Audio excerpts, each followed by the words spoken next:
Smith. Thank you, Chair.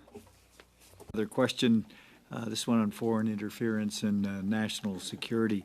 Your departmental plan 24-25 emphasizes countering foreign interference through initiatives like the Foreign Influence Transparency Registry in coordination with international partners. Recent news highlights increasing concerns over cyber threats and espionage linked to foreign actors. Question: could you provide us with updates on how Public Safety Canada is working to operationalize the Foreign Influence Transparency Registry, and what challenges have been identified in the shareholder engagements? Is there a date you can share with us, and what measures are being taken to integrate findings from international partnerships to counter foreign interference more effectively? Thank you for the question. In our supplementary estimates B, we do have an amount for foreign to combat foreign interference, an amount of $2.8 million. But your questions are more in terms of what's an update, and I have my colleague here, Sébastien Aubertin-Giguère, who's the ADM responsible for this, for foreign interference. Thank you for your question. So the $2.7 million for countering foreign interference is for the creation of the Office of the Coordinator, my office. And our work is to provide policy coordination and operational coordination and engagement on issues of countering foreign interference. But your question referred to the creation of the Transparency Registry. So we, and it's a separate set of funding, we are working towards a June time frame. That's our internal plan. Everything's progressing to the plan. Yet, that's right. That's correct.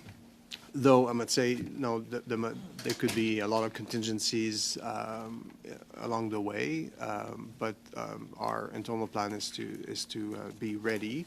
So essentially, we need to name the commissioner, or the houses and the Governor and Council will need to name a commissioner, and then we need to have the IT infrastructure, the intellectual infrastructure, so to speak, and have the individuals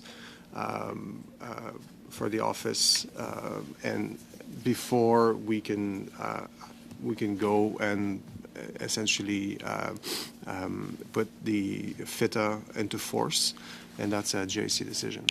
So that's the goal. The goal is to build the office, name the commissioner, build the IT infrastructure, sort of the core advice, and then go for coming into force. And as I said, June is the time frame, but there might be a lot of contingencies along the way. Thank you. Can I ask one more question? Yes.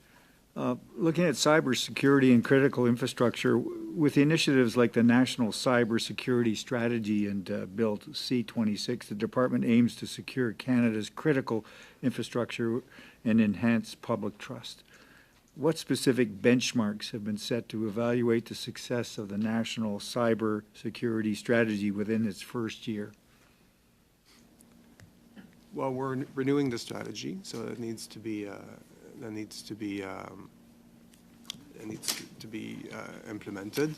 At this point, working with, so there's a lot of consultations and with stakeholders, and so there's a plan for a renewed strategy. And I don't have the specifics on the implementation measures, but we're just about to transition. Something like a 1-paragraph or 2-paragraph summary on that. Yes, that would be Absolutely. helpful, just to see where that's at. And one last question: how will the department address vulnerabilities in the newly expanded 5G infrastructure under the Cybersecurity Act? So the C-26 establishes standards or that telecom organizations need to abide on, and essentially they need to have a solid cybersecurity plan, and also there's reporting mechanisms that are proposed, so then when there's a cyber incident, they report it to the Government of Canada, and then we can build better resilience. So telecoms are one of the 4 sectors touched by C-26. And the expectation is that they will reach a certain level of standards, accepted standard of. So is the of- planning in place right now, and are there any results that you've received, or is it too early to tell? Well, C-26 has not received royal assent, so that's the expectation, that once the bill is adopted, then that will create a statutory obligation to do this. Right. So it's in the early stages. Thank you. Merci, Sénateur Smith.